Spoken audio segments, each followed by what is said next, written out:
Тэгээд би асуултаа юунаас хэлмээр байна вэ гэхээр энэ зээл тэглэнэ гэдэг ойлголт та өөр эдийн засгийн хүний хувьд тийм ээ. Эдийн засгийн ойлголт муу юм уу биш юм уу? Улс төрийн ойлголт юм.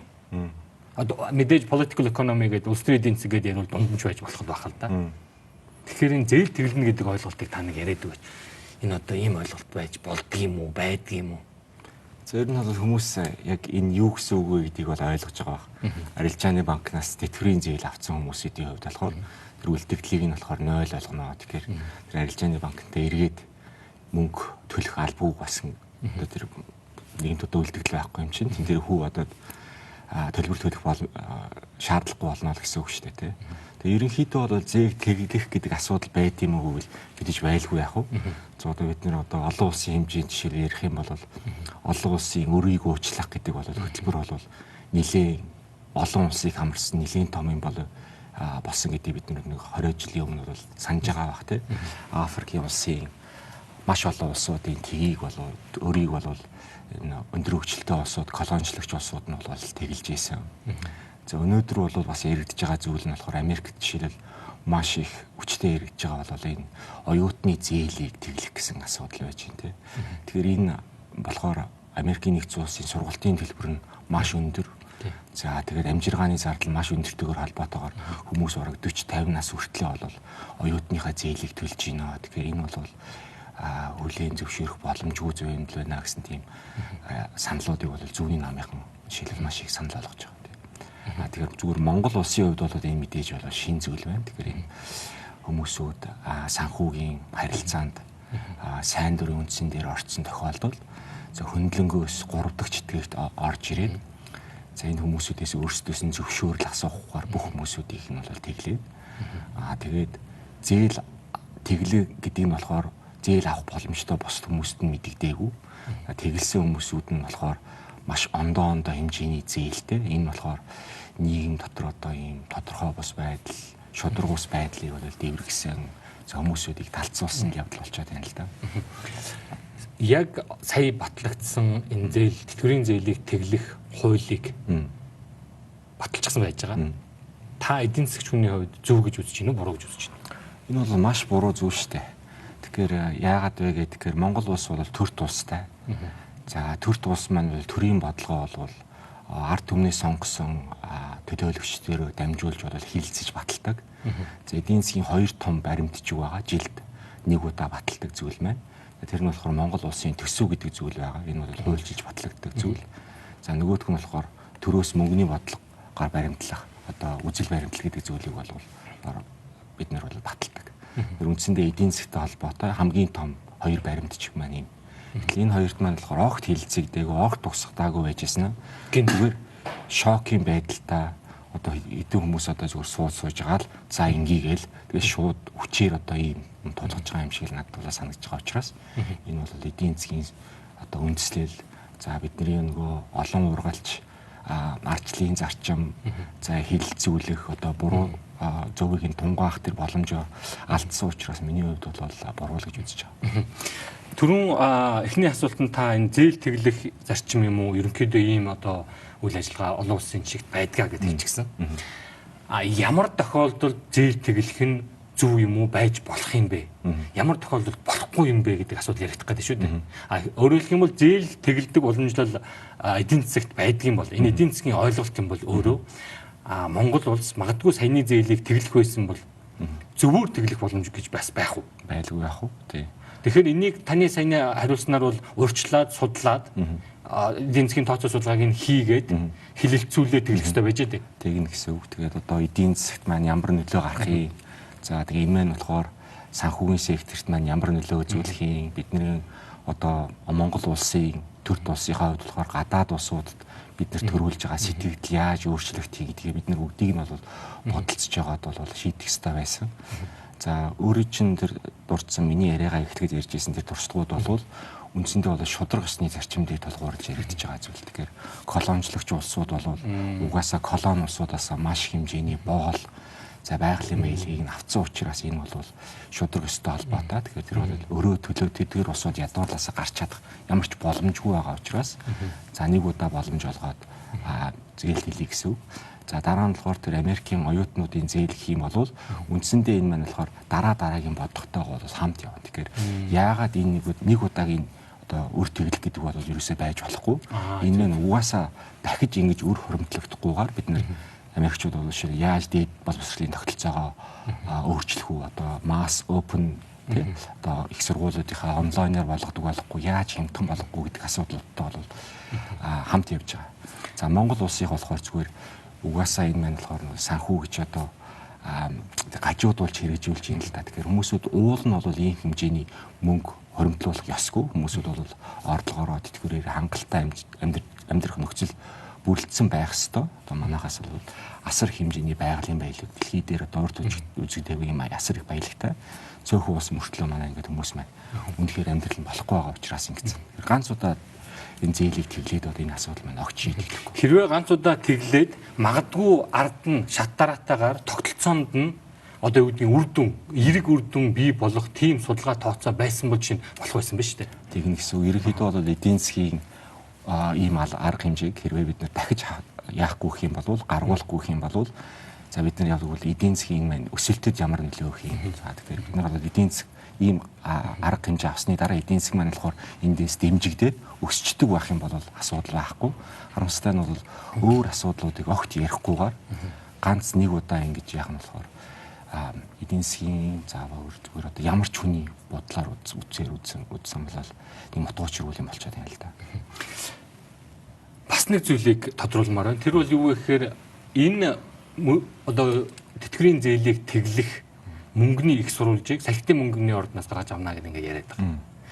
За энэ нь хэр найдвартай юм бэ?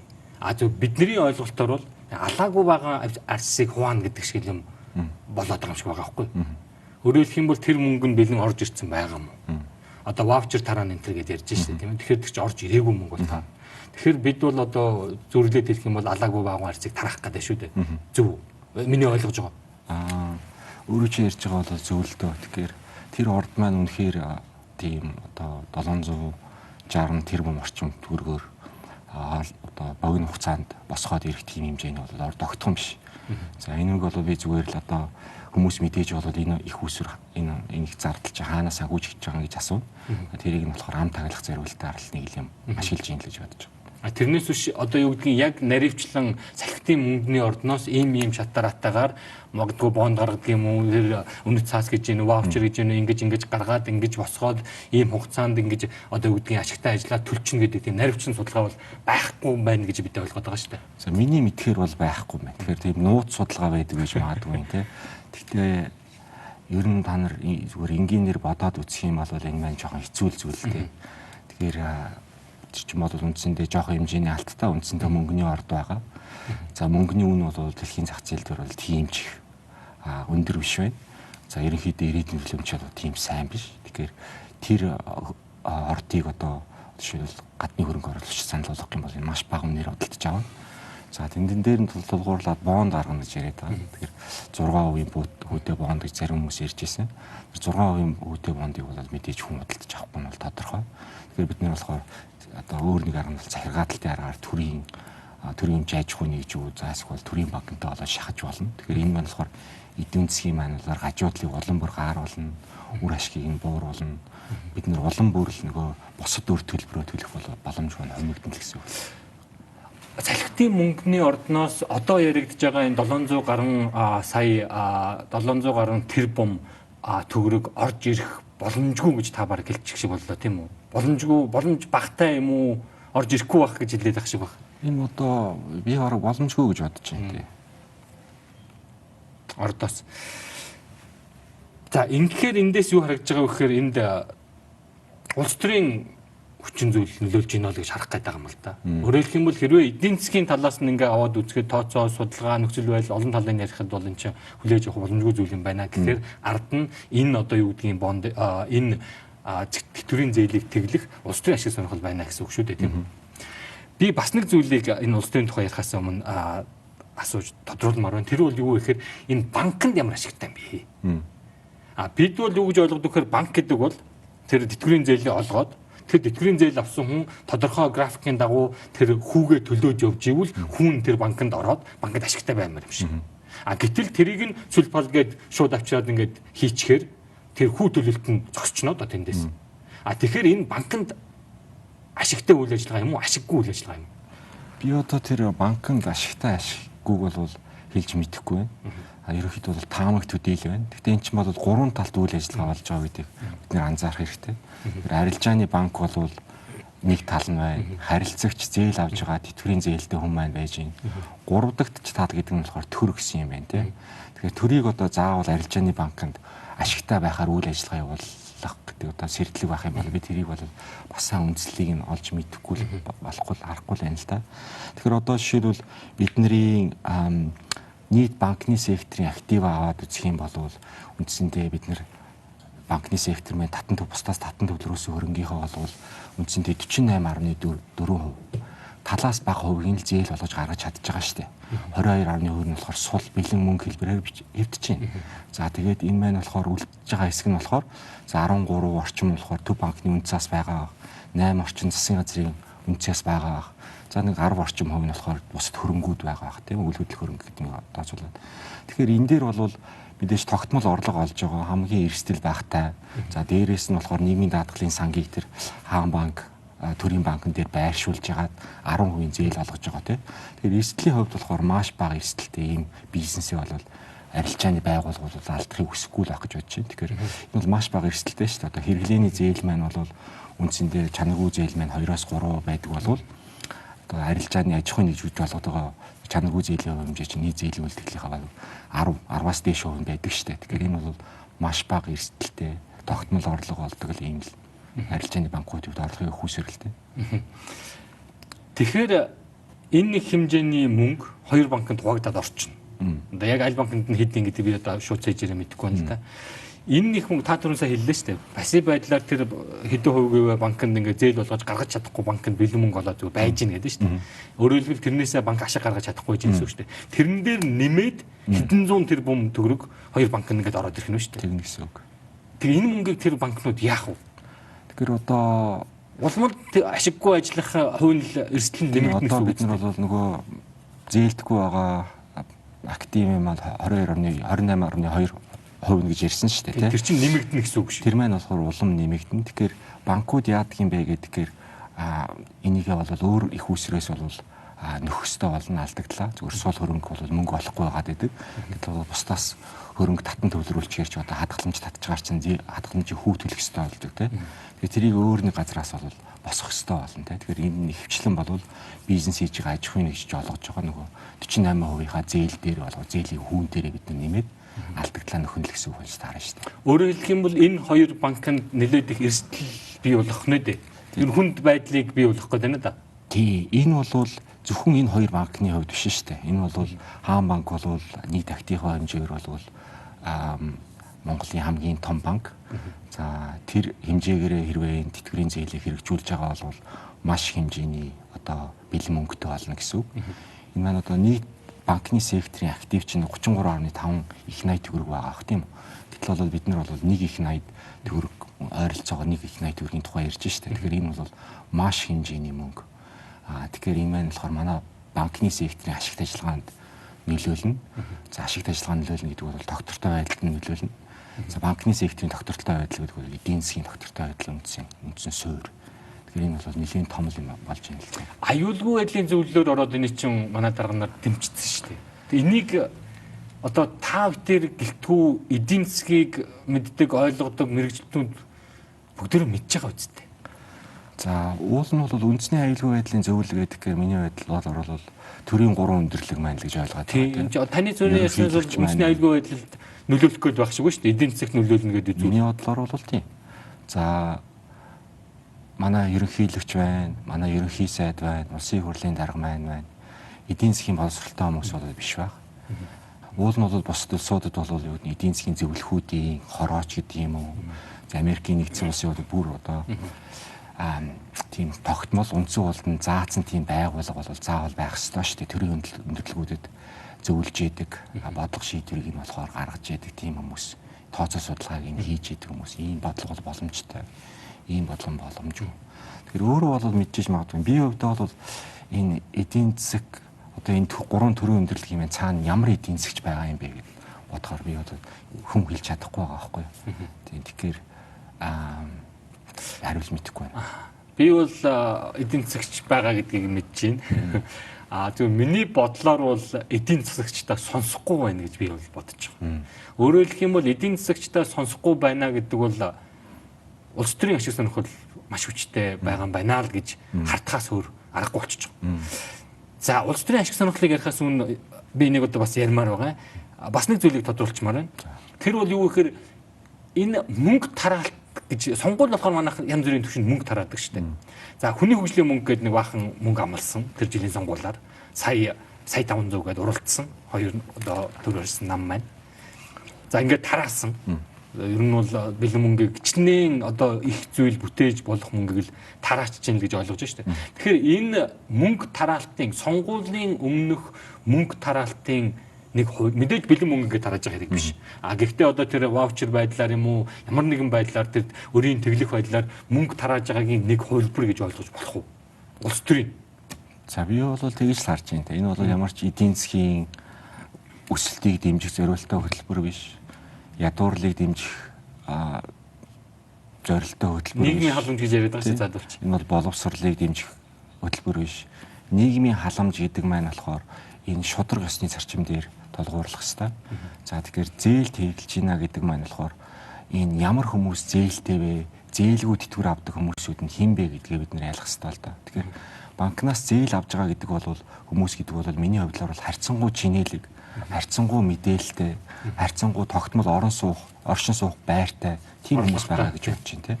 Гэтэл болохоор зээл огт авч чаддгүй банкнд одоо жишээлбэл банкны эдийн засгт очоод нөгөө шаардлагуудыг хангахгүй өчнөө тийм хүмүүс байгаа шүү дээ. Тэр хүмүүс чинь одоо үндсэндээ яах вэ гэдэг асуудал байж байна. Зээл авсан хүмүүс маань ч гэсэн өөрсдөө бол ондоо зээлийн хэмжээтэй. Тэгэхээр зээл бол авж байгаа зээлийн хэмжээнээс хамаардаг. Зарим хүмүүс нь бол жишээл 320 мянган төгрөгийн тэтгэвэр авдаг байхад зарим хүмүүсүүд нь хэдэн сая төгрөгийн тэтгэвэр авч байна те. Маш өндөр цалинтай байж исэн хүмүүс. За эсвэл манай тэтгэврийн тогтолцоог маань ашиглаад сүүлийн тэтгэврт гарахаас өмнө сүүлийн хэдэн сард маш өндөр хураамж төлөөд одоо тийм ховсгоотойгоор өндөр тогтоолгоцсон хүмүүс байж байна те. Тэгээд тэр хүмүүс мэд чинь яг шудраг ус нь нийгмийн халамж шудраг усан дээр тогтох хэвээр болвол тэр шудраг ус нь хаана байгаа гэдэг асуудал байж шүү дээ. Тэгэхээр одоо нөгөө 750-ын 8 бараг 760 тэрбум төгрөг юм аа бол үндсэндээ бараг 10%-ийг нь одоо 75 тэрбумыг нь болохоор үндсэндээ 10-аас дээш сая төгрөгийн зээлийн үлдэгдэлтэй хүмүүс байна. Хүмүүс гэж данс байгаа гэж яриад байгаа юм те. Тэгэхээр нэг хүн хідэн данстай байж болдгийн. За тэгээд дээд хязгаар нь хэдийн гэдэг нь болохоор угаасаа бид нар тооцоо байхгүй шүү дээ. Хэрвээ биднэрт бүх тооцоогоо ингээд илүү болгоод за ийм юм байгаа юм байна. Даргалт нь ийм байгаа юм байна. За нөгөө талаас бидний санхүүжүүлэх их усэр нь болохоор ийм тооцоо судалгаатай байна гэд хүмүүст хилцүүлсэн бол одоо ердийн одоо мөнгөний бодлого, ердийн төсвийн бодлого ярьж байхдаа ярьдаг шигээр хилцүүлсэн бол эн чинь хүн болгон одоо тодорхой ойлголттой болно шүү дээ. Тэгэхээр одоогийн гинти юм байна болохоор ингээд хоосон хардлага сэргэлтүүдээс л бүрдчихэд байна л да.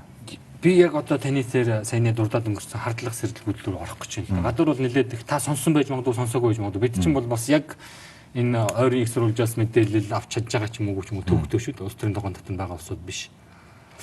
Хаан банк Япон хувьцаа эзэмшигч байгаа. Одоо энийг би бол үнэн бодтой эсгийг мэдэхгүй шүү. Зөвхөн нэг хардлагын одоо нийтэд дунд Японы хөрөнгө оруулагчтай үнэн тийм. Тэрийг нь бол мэдэж байна.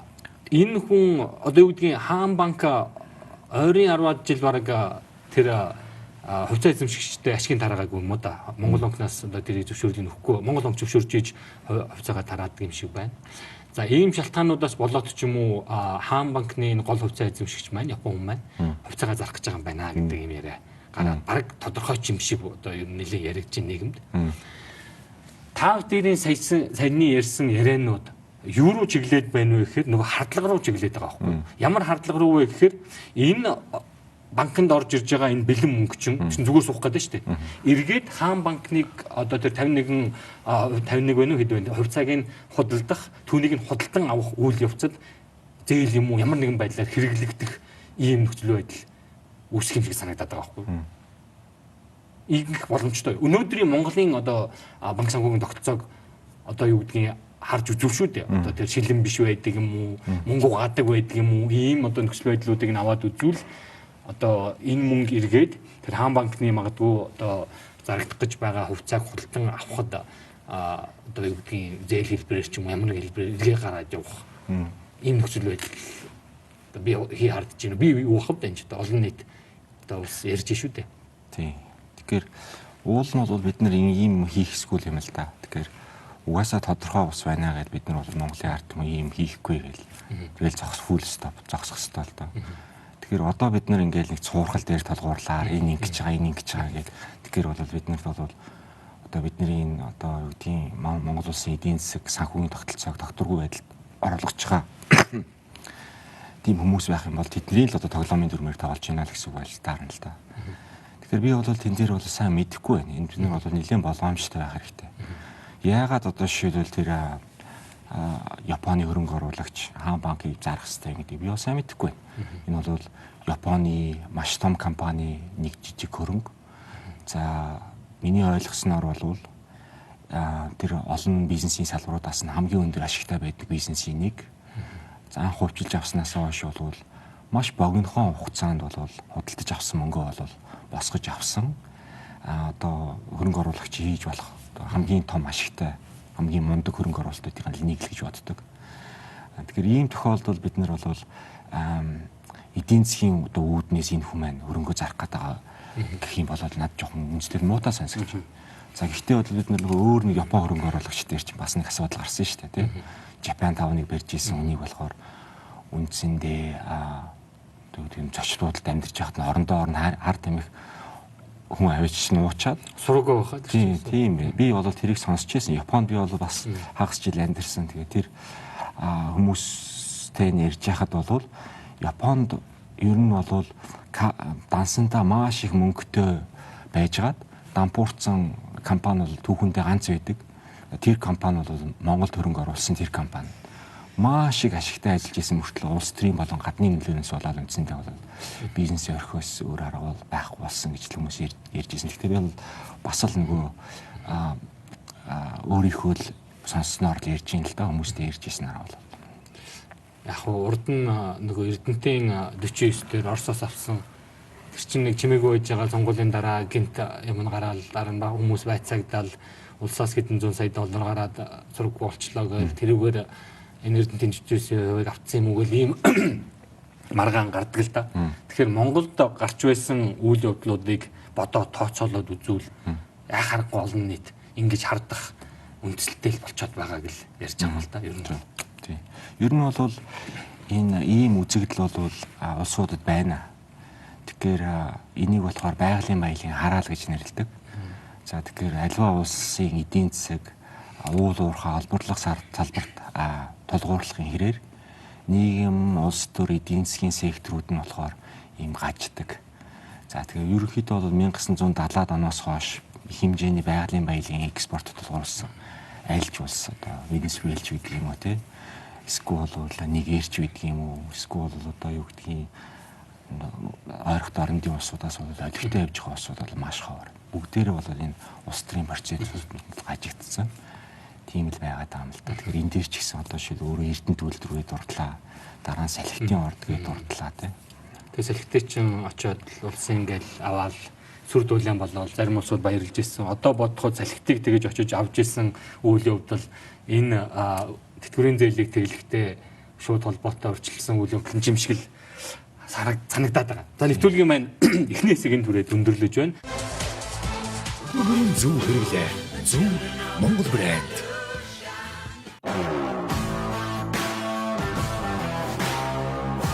Монгол арьсаар удлуу. Лимон брэнд. Имарт Экспо 2020 Чингис Имарт салбарт 6 давхарт бүгдийг нэг дороос. Эрт авбал илүү хэмт. BSB Mebelt Европ галдгооны болон гэрийн тавилга хөлдөнгүүд 1-р сарын 10-наас 12-нд 20%, 13-наас 15-нд 18%, 16-наас 19-ний дуустал 16% гих зэрэгээр хямдралтай худалдаа цөөхөн хоног үргэлжлэх тул та яараарай. Эрт авбал илүү хэмт. Зөвхөн BSB Mebelt. Уучлаарай зөвч 3 жил зэрэг. 3 аа. Вайс эхлэх 3 хоног үлдсэн байна. Дараа. Байхгүй байна.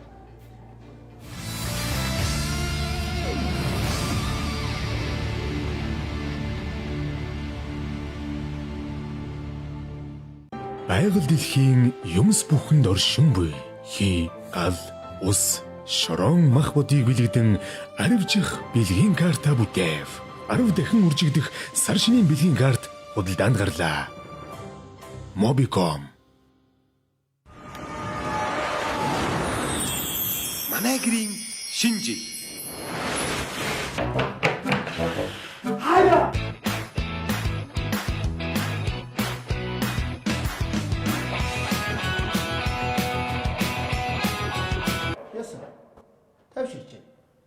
Манай гэрийн шинжил. Univision, Sky Media, DD-шийн видео сангаас хүлээн авч үзээрэй. Өөрийн зөв хэрэглээ. Зөв Монгол брэнд. За Монгол улс маань гадны олон байгууллагуудтай мэдээж хамтран ажиллаж байгаа. За олон улсын валютын сантай бид нэр хамтран ажиллаад Монголд өөртгсөн зээл олгоцсон, тусламж олгоцсон байж байгаа. Олон улсын валютын сан ч гэсэн саяны одоо тэтгэврийн зээлийг тэглэх үйл явдал дээр бол сөрөг байр дэмжихгүй гэдэг байр суурийг бол илэрхийлчихсэн аль биесээр.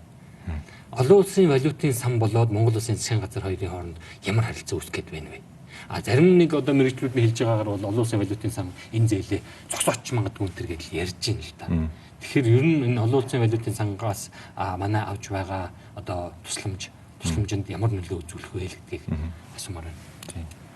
Тэгэхээр энэ бол олон улсын гэрээ хэлцээлийг бол маш бүдүүлгээр зорчсон л алхам болж таарж байгаа юм л да. Тэгэхээр энэ тусламжийг бол олон улсын валютын сан бусад донор улсуудаас бол Монголоос гуйж өөрсдөө өгөөгүй штэ.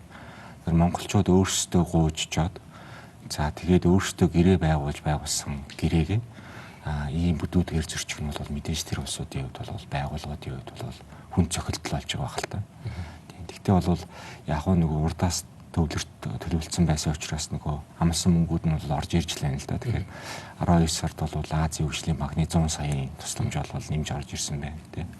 Дэлхийн банкнаас бол он гараад бас 100 сая төгрөг долларын нөгөө тусламж манилгаанаас орж ирсэн л байна тий. Тэгэхээр энэ бол цаашид яах вэ гэдэг нь болохоор одоохондоо бол шийдвэр нь гараагүй байх шиг байна. Тэгэхээр одоо бол тэр байгууллагууд одоо шил олон улсын валютын сан 2020 оны 5 сард бол бидний өргөдгсөн санхүүжилтийн хөтөлбөр бол дууссан шүү дээ. Тэгээ ерөнхийдөө бол бос улсуудаа 18 сарын хугацаатай ийм хөтөлбөр хэрэгжүүлдэг тусламжийн хөтөлбөр өөрсдийн нөхцөлтийн үндсэн дээр тийм. Одоо бол Монгол дээр бол нэлийн одоо өгөөмөр зан гаргаад 3 жилийн турш бид нар хөтөлбөрийн доор явж ирж байна тийм. Тэгэхээр эдгээр бол ямар хариу үзүүлэхийг бол би сайн мэдэхгүй байна. Мэдээж бол би энэ дээр бол би зүгээр одоо өөрөө тэдний нэг байсан бол надад маш ийгүү санагдана. Бас нэг ноцтой асуудал байгаа. Тэр бол юу вэ гэхээр Монгол улс маань хоёр төрлийн саарл жагсаалтанд байгаа гэж яригддаг. Европын холбооны FATF. За саарл жагсаалтанд Монгол улсын орсон зүйл ангийн тодорхой байгаа. Манай төлгийн өмнөх зочид ч гэсэн энэ талаар нэлээд ярьсан. Нөгөө мөнгө угаалт гэдэг зүйл чинь байж байгаа. За яг терроризм энэ төр санхүүжүүлсэн гэдэг нь арай Монголд байхгүй ч байж болох юм. Байдаг гэж ярьдаг хүмүүс бий. Байдаг ч гэж ярьж байгаа хүмүүс бий. За ямар ч байсан энэ тэтгэврийн зээлийг тэглэх үйл явдал чинь банкар дамжуулсан банкны үйл ажиллагааны одоо шилэн бус байдал.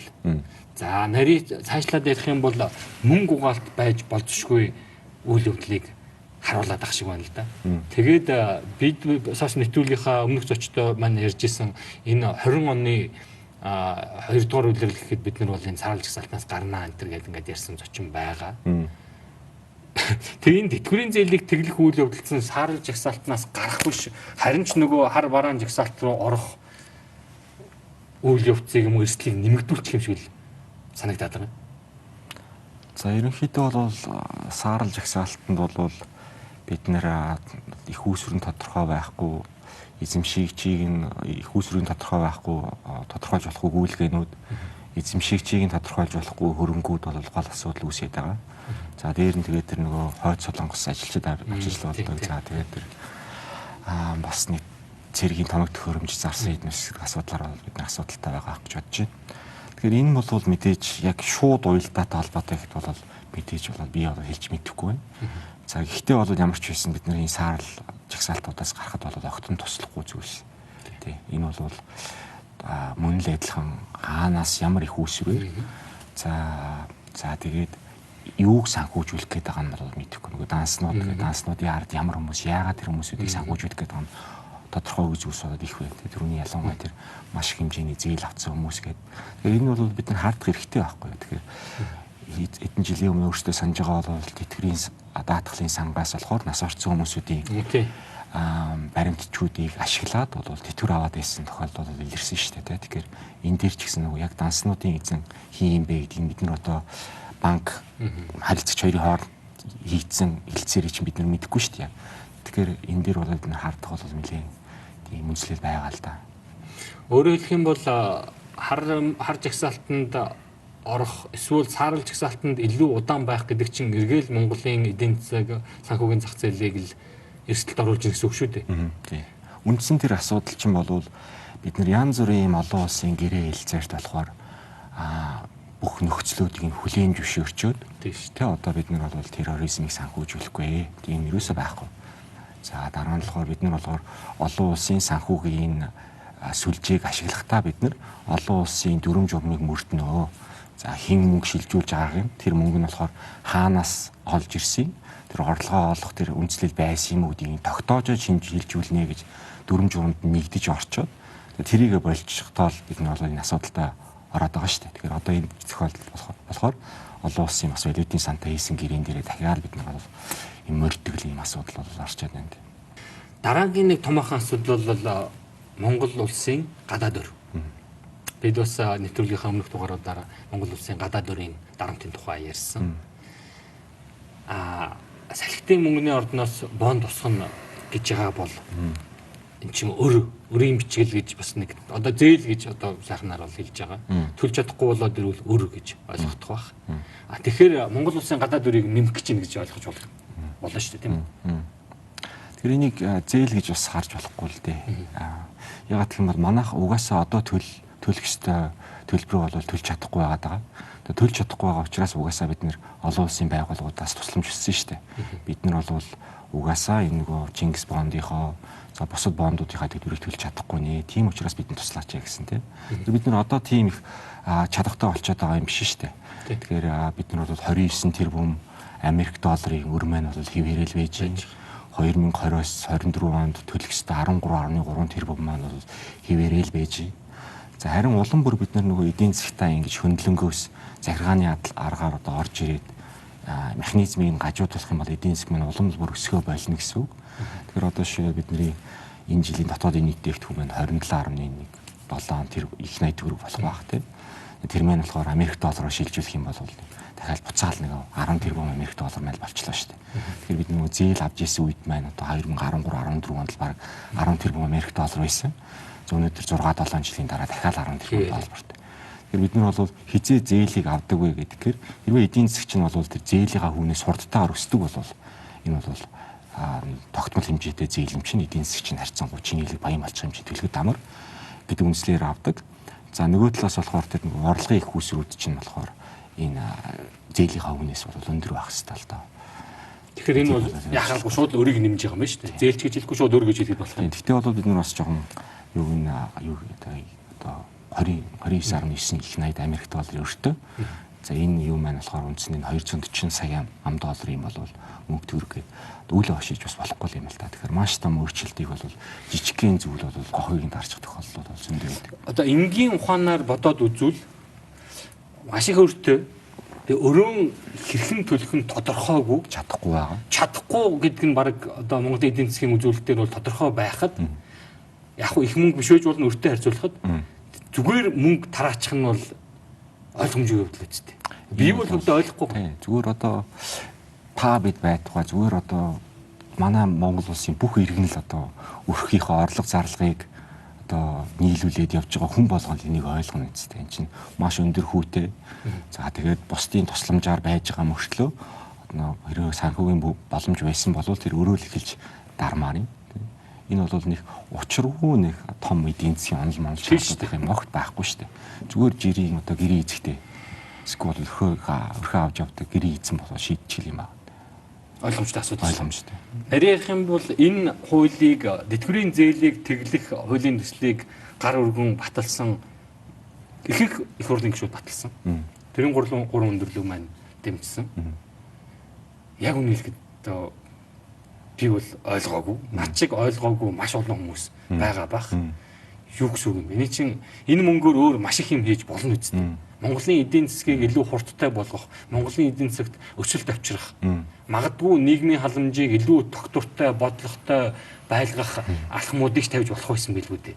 Өөрөлдөх нь энэ мөнгөөр өөр Монголын эдийн засагт илүү үр өгөөжтэй, ашигтай нэг удаагийн нэг тийм одоо юу гэдгийг асар их одоо юу гэдгийг далайд нэг туцал юм тусаагаад алга болгоод замхруулаа хайчих биш, илүү үр өгөөжтэй ар ардаа өргөөж нь гарах ийм зүйлсүүдэд хөрөнгө оруулж болох байсан юм шиг санагдаад байгаа юм л да. Болгүй яах вэ тий. Тэгэхээр одоо гадаадын хэвлэл мэдээллүүдээр бид нар бас Монголынхад юу болж байгааг бол бас сонсдог юм байна. Тэгэхээр тэн дээр бол яригдж байгаа зүйл бол Монголын арчлал бол компромайз буюу одоо үндсэндээ бол Монголын арчлал бол ийм барьцааны хүн болчлоо. Тэгээд үндсэндээ бол эдгээр хүмүүсүүдийн утсан үхэлтэй болчиход байна гэдэг асуудал бол маш хурцаар тавигдж байгаа л да.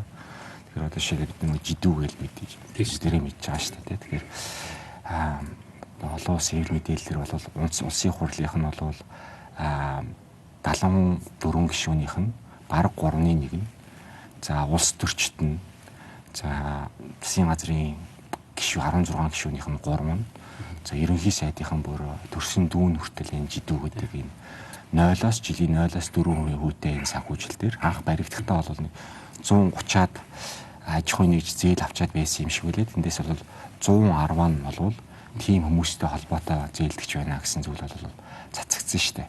Тэгэхээр манайхаас бол хэрвээ юм буруу байсан бол мэдээж бид нар олон улсын түвшинд бол нэр хүндээ бол хадгалж үлдэх ёстой. Гүйгээ зарласан юм бол би бол олж үзээгүй. Манай улсын хурлаас ч тийм үү, ерөнхийлөгчийн тамгын газраас ч тийм үү те. Засгийн газраас бас мөнгө хийж зарлаагүй. Тэгэхээр би бол энэ тэдний юун дээр бол бас жоохон ор байна даа л гэж бодоод байгаа юм. За манай эдийн засгийн болоод хуулийн, нийгмийн ухааны янз бүрийн мэрэгжилтнүүд энэ тэтгэврийн зээлийг тэглэх үйл явдал нийгэмд эдийн засгийн хорох хөрлөөс гадна бас нийгмийн хорох хөрлийг бий болгох нэ гэсэн нэг иймэрхүү таамаглал хууль эрх зүйн үүднээс ч гэсэн. За энэ дээр яригдж байгаа хамгийн гол зүйл бол юу вэ гэхээр тэгш бус байдлыг одоо тэгш бус хуваарлалтыг юм уу тэгш бус түгээлтийг хийж гинэ гэсэн. За энэ дээр наад зах нь хамгийн багаар ярихад хоёр янзын тэгш бус зүйл байж байгаа. Нэг нь бол одоо 6 сая стэйж доош гэдэг нэг хуваачсан байж байгаа. За мөн тэтгэврийн зээлгүй ахмадууд яах вэ? Нэвтрүүлгийн эхний хэсэг та бас хэлж ирсэн. Яг одоо нийгмийн халамжийг хүртэх хэрэгтэй шаардлагатай байгаа хүмүүс онж очиж чадж гин үгүй гэдэг. Тэгэхээр та энэ нийгэмдэр үүсэж байгаа зөрчил иргэдийн дунд нэг хэсэг улсууд нь магадгүй тэрийг аваад өрөө тэглүүлчих сонирхол бас байна шүү дээ. Гэтэл та бүхэн өнөөдрийн яриа бол тэр хүмүүсийн одоо юу гэдгийг хүчил сонирхлыг зөрчсөн, эсэргүүцсэн зүйл яриад байж шүү дээ.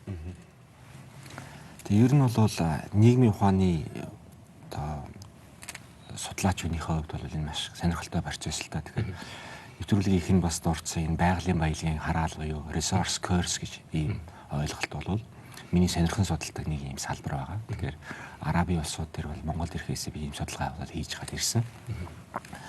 Тэгэхээр энэ байгалийн баялагтай тулгуурласан улсууд яагаад хөгжихгүй байна вэ гэдэг нь болохоор эдийн засгийн хувьд бол маш тийм сонин зүйл байхгүй юу. Тэгэхээр бусдад байхгүй зүгээр өөрсдөө олоогүй маш хэмжээний ийм баялаг байж хахад тэн дээрээ тулгуурлаад энэ улсууд яагаад хөгжиж болдгүй юм бэ? Тэгэхээр нэг шалтгаан нь болохоор энэ рентийн төлөөрөх тэмцэл гэсэн зүйл бол шалтгаан янз бүрийн сувгууд байна. Нэг сувг нь бол энэ юм байна. Тэгэхээр рент гэдэг нь болохоор өөрсдөө хөтөлбөрлөж олоогүй ашиг бид нар бол эдийн засгт рент гэж нэрлэдэг тийм. Тэгэхээр гол асуудал бол тэр рентийг хэн авах вэ гэдэг. Хэн одоо энэ байгалийн нөөцийг эзэмших вэ гэдэг асуудал байгаа юм л та. Тэгэхээр бусад улсуудын туршлагаас харахад бол гол ялагчт нь бол ийм нийгмээ бол хуваадаг. Тэгэхээр одоо шил Африкийн нэг байх юм бол Хуту Туци гэдэг хоёр одоо жижиг үндэстэн байлаа гэж бодоход байгалийн баялаа тийм. Руандад үү? Руанда. Тэгэхээр тэд нар бол зүгээр нийгмийнхаа нэг бүлгийг бол маш хэмжээгээр бол дэмждэг. Зүгээр нийт нийгмээ биш. Зөвхөн нэг секторыг наваад. За тэгэхээр энэ процесс бол манад бол жишээлбэл харьцангуй гайгүй л дээ. Тэгэхээр бид нар бол нэг одоо дотоод тийм зөрчил бол харьцангуй гайгүй тэр талаараа давуу талтай улс байна. Гэхдээ бол бид нар ийм зүйлийг бол нэлийн одоо сүүлийн үед хардаг болж байна л да. Тэгэхээр хувийн секторынхан, за эсвэл төрийн секторын ингээд аваачдаг. За эсвэл бол одоо юу гэдгийг жидүүгийн 8% гэж авдаг, жидүүгийн 3% гэж авдаг хэсэг. За бусд нь болохоор авдаггүй хэсэг. За эсвэл орон сууцны 8%-ийн зээл авдаг хэсэг, авдаггүй хэсэг. За дараа нь болохоор тэтгэврийн зээлээ тэглүүлдэг хэсэг, тэглүүлдэггүй хэсэг. Бид нар бол үндсэндээ нийгмийн маань хуваах маш олон төрлийн орлогууд явж байна л та. Тэгэхээр энэ бол альва үндэсний доктортой байдал, нийгэм эдийн засгийн үр ашигтай байдалд бол маш их сөрөг нөлөөтэй. Тэгэхээр нэг төр гэдэг бол нийт эдийн засгт хандсан, нийт ард түмэндээ зориулсан бодлого явуулдаг болохоос биш. За үндсэндээ хувааж талцуулж хооронд нь одоо сөргөлдүүлэхийг хүсээгүй юм бол нэг секторыг эсвэл нэг нийгмийн бүлгийг онилсан тийм бодлого явуулах нь маш бага. Онцлог бодлого мэдээж явуулж болно. Тэр нь бол шудраг усны зарчимд. Одоо жишээлбэл үнэхээр одоо амьдрал нь болохгүй байгаа. Ядуу хүмүүсүүдийг ядуурлаас гаргахт нь одоо ийм одоо хүүхдүүдэд нь одоо жишээлбэл айгуу сургуульд явуулъя.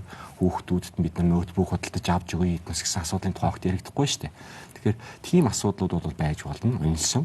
Харин одоо ийм хинч бодоход одоо сайн ойлгохдохгүй ийм байдлаар хуваах гэх юм бол маш сөрөг дагавартай л да. Монголын байгалийн баялагаас нарийн ярих юм бол ашигт малтмал уул уурхаагаас олж байгаа орлого Монголын ард түмэнд тэгш хуваарлагдаж чадаж байгаа юу? За энэ бол чадахгүй байгаа шүү дээ. Тэрийг бол бид нар бүгдээрээ л харж байгаа тийм. Тэгэхээр одоо шил оюутлогоо гэл компани байж гин. Дэлхий дээр бол энэ орд маань болохоор дэлхий дээр ихний 5-д ордог ийм орд. За Монгол улсын эдийн засаг маань болохоор Европын нэг жижигхэн хотын хэмжээтэй бол тэнцэх эдийн засагтай. Хятадын бараг нэг жижигхэн одоо дунд дотор дундч тооцогдохгүй дээ жижигхэн хотод бол байж байгаа тийм. Тэгэхээр хэдхэн хоногийн өмнө одоо жишээлбэл нэг хятадын нэг мууж нь болохоор өдрийн $2-оос 15 сая хүнтэй мууж байсан. Өдрийн $2-оос доош орлоготой хүн амын тоон болохоор 4 хүн гэж тооцоо гаргаж байгаа байхгүй. Тэгэхээр бол бид нар бол үндсэндээ л нөгөө өдрийн $1.9-оос доош орлоготой хүн амын тоон маань 28.3%. За энэ ч хэдэн 10 үргэлжилсэн хэвээрэл байна штэ. Тэгэхээр энэ маань болохоор бидний нөгөө хөгжлийн маань энэ зарчим юун дээр тодорхойлж хөгжих гээд байгаа юм бэ? Одоо бид нөгөө технологийн өсөлт байхгүй, одоо технологийн дэвшил байдгүй нэг салбар дээр ингээд хит толгуурлцахаар бидний нөгөө бүгдээрээ л бусдаас хараад хоол гуйсан. За нөгөө одоо шийдвэр гаргачд нэг өсөхгүй одоо нэг ая хоол тараагаал тэрнийхээ төлөө сайн болчтой л тийм систем рүү орж ийн л доо. Баялагын тэгш хуваарлалт гэж яг юу хэлэх юм? Ер нь тэгш хуваарлах боломжтой юм уу? Яаж хуваарлах ёстой юм? За ер нь Монгол хуваарлах чадахгүй байгаа учраас одоо бизнес үдгшин төлж чадж гэнэ үү мэд чадахгүй. Яаж хуваарлах ёстой юм? Тэгэхээр бол баялагын хуваарлалт гэдэг маань болохоор үндсэндээ бол маш хэцүү зүйл. Тэгэхээр одоо энэ аж үйлдвэрийн салбар дээр эдийн засаг толгуурладаг байсан тохиолдолд баялаг болвол орлого нэг хүн дээр төвлөрөх угаасаа боломж байхгүй. За эдийн засаг хөдөө аж ахуй дээр толгуурладаг байсан бол энэ баялаг орлого бол нэг хүн дээр төвлөрөх боломж угаасаа байхгүй. Уул уурхайн эдийн засаг дээр бол ийм боломж байдаг. Тэгэхээр энэ бол үндсэндээ нийт ард түмний амжиж газраас бол маш хол алслагдсан газар бид нар бол нэг цэг төвлөрсөн баялаг гэж яриад point based resource тийм. Тэгэхээр ийм баялагийг бол яг хэдийн хэмжээний баялаг болоод байгаа юм. За яаж олборлаад байгаа юм, ямар зардлаар олборлаад байгаа юм гэдгийг болохоор тухайн аж ахуйн нэгжээс өөр хинч мэдэхгүй. За хэрвээ би одоо жишээлбэл мал малдаг байсан бол тийм үү. За миний мал бол жил хэдээр өснө. За би хэдийгээ хэдээр зарна гэдгийг бол хүн болго мэдэх байхгүй. Тэгэхээр бидний хувьд болохоор энэ мэдээлэл нь үндсэндээ бол нэг талд ийм asymmetric тэгшимтэй бос тохиолдолд энийг ижлэхэн хэмжээгээр хуваарлах боломж бол үндсэндээ бол байхгүй. Маш өндөр институцийн чадвартай улсууд бол чадж байна. Тэгэхээр тэр нь бол мэдээж Швейцар ч гэдэг юм уу, Швед ч гэдэг юм уу, Норвег ч гэдэг юм уу. Тийм улсууд байна, тийм. Тэр улсууд бол одоо жишээлбэл Норвегийн 33 эдийн засгч байгаа. Тэр Норвегийн баялагын сан дээр бол өчнөө мэдээ 10 жил доктортой ажилласан. Тэр хүн бол хүмүүс болохоор бүх зүйлээ бол маш ойлгомжтойгоор олон нийтэд тайлбарладаг. Хэдэн центийн орлого бид нэр юу хийснээ бол бүх үргэлж тайлагнаж яадаг. Тэгэхээр энэ бол угаасаа бидний нөгөө суур зүйл маань юунаас хамаарч байна гэдэгтээс л хамаарат байгаа юм л та. бид яах ёстой байдаг вэ? Одоо энийг өөрөөр хэлбэл бол Монголын энэ баялагийг уул уурхаагаас орж ирж байгаа энэ баялагийг Монгол улсыг хөгжүүлэхэд ард иргэдийн амьдралыг одоо амьдралын амжиргааны түвшнийг дээшлүүлэхэд зөв зүйтэйгээр хэрэглэмээр байна шүү дээ. Зохистойгоор хэрэглэмээр байна шүү дээ. Тэгээд бид яаж ингэж зохистойгоор хэрэглэх ёстой юм бэ? Тэгэхээр бидний хувьд бол жижигхэн үндэстэм тийм маш том сорилын өмнө бол тулгараад байна. Тэгэхээр энэ тэгш бас хуваарлалчин болохоор зөвхөн одоо манай улсын төр засгийн газар ард түмний хувьд биш шүү дээ. Энэ бол гадны одоо манай уул уурхайн сектор маань болохоор аль хэдийн дэлхийн томоохон тоглогчдын сонирхлыг татдаг маш том ордууд учраас энэ гадаадын тоглогчд бол маш их орчихсон тийм. Тийш өөрөө санаж байгаа бол 2018 17 оны 12 сард бол Сомо гэдэг Нидерландын уул уурхай байгууллагуудын ил тод байдлын төлөөрхийн төрийн бус байгууллагаас бол нэлийн том тайлан гаргасан шүү дээ. Тэгээд тэн дээр бол энэ угаасаа энэ гадны компаниуд чинь за Монгол улсын засгийн газарт 700 сая доллар төлөхгүй бол татвараас зугатаасан байна. Энэ бол угаасаа олон улсын хууль дүрмийг зөрчөөд за татврын диважин, за шед компани буюу одоо хуурамч компаниуд одоо Люксембург, за тэгээд Нидерланд улсад байрлуулж агаад за дараа нь болохоор бас өөрсдийнхөө салбаруудаас маш өндөр хэмжээний тоног төхөөрөмж өндөр дүнтэй орлож зардлаа өсгөж байгаа авчихсан байна гэдэг асуудлыг бол босгож тавьсан шүү дээ. Тэгэхээр уул нь бол 2 дугаар репортоо 2018 оны 12 сард гаргаж тавина гэж ярьж ирсэн. Тэгтээ бол би тэднэртэй холбоо барих гэж юусэн хариу авч чадахгүй байгаа танаа энэ 2 дахь юм маань хайчсан юм бэ? Тайлан маань хайчсан юм бэ? Тэгэхээр тэр маань бол гадаадын хөрөнгө оруулагчид маш тийм сөрөг дохио авсан л доо. Тэгэхээр энэ юу ч нугасаа уул уурхай дагаад маш хэмжээний хөрөнгө оруулалтууд Монгол бол шил Японоос орох сонирхолтой байна. Ийм төрлийн маргаанууд гараад ирэхээр чинь энэ чинь бол ерөнхийдөө бид нэр бохир юмтай оролцох юм шиг үсэн асуудал гарч ирнэ тийм. За та бид таныг танилцуулах чинь зочид доо бас үзэгч маань мэдэхгүй байж магадгүй Монгол Улсын их сургуулийн эдийн засгч мэргэжлээс өгсөн тийм ээ. Санхүүч мэргэжлэр бакалавртаа санхүүгийн зэрэг авсан тийм. Тэгээд Манчестер их сургуульд Английн Манчестер их сургуульд бакалавр хамгаалсан. Магистр хамгаалсан. Доктороо бас Манчестер их сургуульд хамгаалсан. За тэгээд тэрнээсээ хойш Английн бас зарим ихтэй сургуулиудад ажиллаж байсан. Ланкастер их сургуульд. За Монголд ирэхээс өмнө. Би танаас юу асуух гээд таны намтрыг ингээд товчхон дурдж байгаа вэ гэхээр Монгол улс байгаа Монголын эдийн засгийг судалж байгаа судлаачдын чадвархын тухай л асуух гээд байна л да. Өөрөөр хэлэх юм бол бид сайн эдийн засагчтай байх хэрэгтэй юм байна. Тэдний дуу хоолой улс төрд нөлөөлөх үз байх ёстой юм байна. Магадгүй бид сайн эдийн засагчгүй юм уу хаашаа юм бэ гэдгийг л асуух гэсэн. Тэгэхээр Монголын эдийн бас нэг зүйлийг дурдах хэрэгтэй. Одоо яг эдийн засгийн чиглэлийн хамгийн дэлхийн топ сэтгүүлүүдэд таны өгүүл нэлээд өмнө гарч ирснийг би бас мэдхий. Тэр болгон манай эрдэмтэд бас одоо мэрэгжлийнхаа хамгийн одоо дээд үнэлэмжтэй сэтгүүлүүдэд хэвлүүлж бас чаддгүй. Тэгэхээр манай эдийн засгийн одоо судалгааныхан эдийн засагчд маань хаах нь явж байна вэ? Тэгэхээр Монгол улсад 2010 онд бол нутагтаа ирсэн. Тэгэхээр ирсэн шалтгаан маань болохоор Монгол улсад тийм сайн эдийн засгч бол үнэхээр шаардлагатай байна гэдэг итгэл үнэмшилтэй байсны улмаас бол өөрийнхөө ангилт карьерээ орхиод бол Монголд ирсэн. За мэдээж бол өөр гэр бүлийн шалтгаанууд байгаа эцэг эхнээс гэлтэй. Тэгэхээр өөрөө чинь ярьж байгаа зүйл бол зөв. Тэгэхээр Монгол улс маань болохоор ийм хоёр төрлийн шоконд орж ирж байгаа байхгүй. Тэгэхээр нэгдүгээрт нь болохоор социалист эдийн засгаас бид нар бол социалист бус эдийн засаг руу шилжиж байна. Хоёрдугаарт нь болохоор бид нар хөдөө аж ахуй тулгуурласан эдийн засгаас уул уурхай тулгуурласан эдийн засаг руу бодвол шилжиж байна тийм. За тэгэхээр хоёр дахь зүйл нь болохоор манай Монгол улсын нийгмийн эдийн засгийн институтийн зохицолцоонд бол сөргөөр нөлөөлнө гэдгийг нь болохоор би мэдж байгаа өөрийнхөө хийсэн судалгаанаасаа тийм. За тэгэхээр нөгөө нэг ирсэн шалтгаан маань болохоор тэр Монгол улсад эдийн засгийн шинжилгээ ухааныг энэ социалист бус эдийн засгийн шинжилгээ ухааныг Монгол нутагшуулах оруулж ирэх гэдэг тийм зорилготой бол орж ирсэн. Тэр үед болохоор бид нар бүгдээрээ мэдж байгаа 1990-ад оны эхэнд бол социализм задран унсан. За тэгэхээр бидний социалист эдийн засгийн тогтолцоо бол буруу байна гэдгийг бол бид бүхэн болон социалист блокийн бүх улсууд бол мэдэрсэн. За тэгэхээр социалист төвлөрсөн төлөвлөлт эдийн засгаас бүгдээрээ татгалцсан. Тэгэхээр энэний дараа юу болох ёстой юм бэ гэдгээр бид нар тэгвэл социалист бус эдийн засаг, зах зээлийн харилцаанд тулгуурласан эдийн засгийг Монголд нэвтрүүлэх ёстой гэсэн логик мэдээж бол дүгнэлт гарна тийм.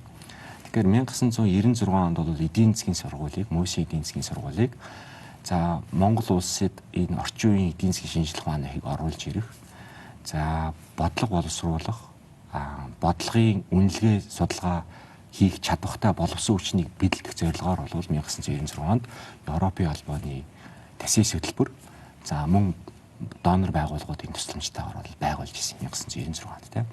Тэгэхээр харамсалтай нь юу болсон бэ гэдгээр одоо энэ процесс нь бол адилхан процесс тийм нэг институцийн чадхыг бууруулах гэдэг процесс маань бол явж байгаа. Энэ дээр болохоор алтан үед ерхий сайдын үед болохоор эдийн засгийн сургуулийг бол татан болгосон. За тэгэхээр бид нарт яг л өөрсдийн гэсэн эдийн засгийн тооцоо судалгаа хийх шаардлагагүй юм шиг тийм бид нар тийм эдийн засгч боловсон хүчтэн хэрэггүй юм шиг үндсэндээ бол эдийн засгийн сургуулийг татан болгож байгаа байхгүй. Бизнесийн сургууль гэж байгаа. Тэгээ одоо бол бизнесийн сургууль гэж байгаа.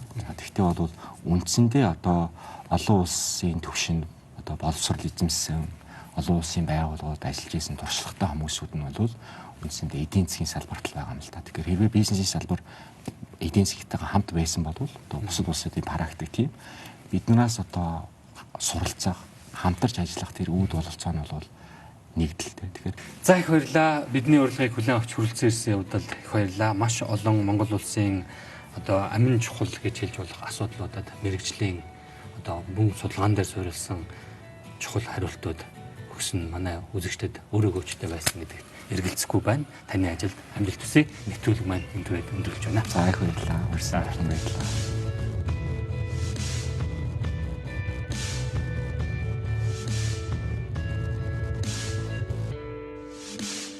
Нийгэм, улс төр, эдийн засаг, цаг үеийн тулгамдсан асуудал, олонний анхаарал татсан чухал үйл явдлууд, түүнийг дорсон сэдвүүд. Бид чухал үйл явдлын эцдийг таньдагч, харин тэдний байр суурийг тодорхой мэддэг. Тэдний үзэл санаа, үйл хэрэг та бидний амьдралд хэрхэн нөлөөлөх вэ? Энэ бүхнийг хар хайрцаг нэвтрүүлгээс хар хайрцаг.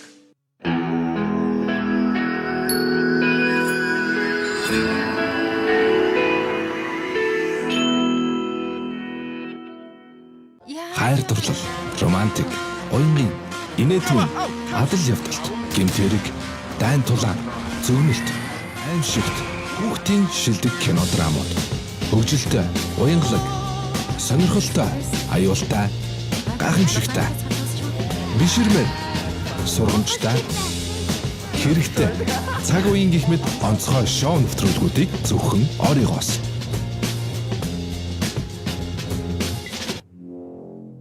Христийн номлол сургаал дурдсанаар Цезарын юмыг Цезар төг, Редингтон юмыг Редингтон төг гэж бичсэн байдаг шүү дээ. Полор нэг радио давтамжийн нөлөөлөл доголдолтой байна.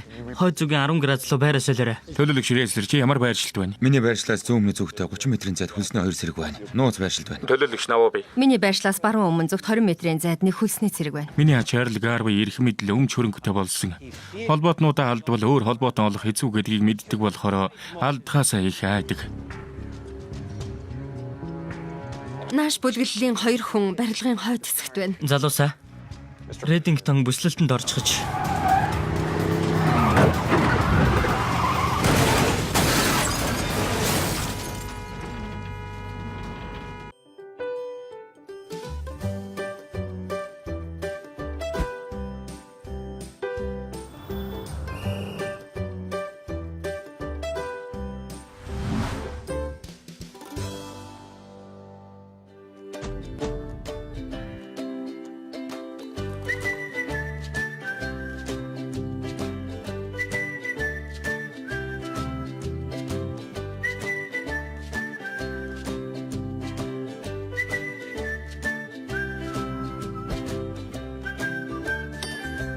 Оо, яг 7 цаг шүү. Сайн мэт үзэгчтэй сайхан амарцгаав уу? Үзэгч та бүхэн маань өглөө бүрийг бидэнтэй хамтдаарай. Өнөөдөр юу болсныг мэдчихэв үү? Сайн байна Оо, уу? янсаа байна гэж хэлэхээр нь харсан чинь ажил хийх гэж ирсэн юм уу? Шагнал гардуулах явцад ирсэн юм уу? Гэмэрхэн байсан. Тэгээд WhatsApp-ч чадах уу гэж асуусан чинь Яна, намайг битгий үл таамсарлаад. Намайг битгий үл таамсарлаад бай гэж хашгирсан. Өмгөөлөгчтэй ярих гэж юу? Дотоод холбоогоор ч холбочих чадахгүй. Материал ховлоодох гэсэн чинь жүжиглээд унсан. Ийм байдалтай яаж бүтэн 3 сар хамт ажиллах юм бэ? Чин сэтгэл бүх анги орид орлоо.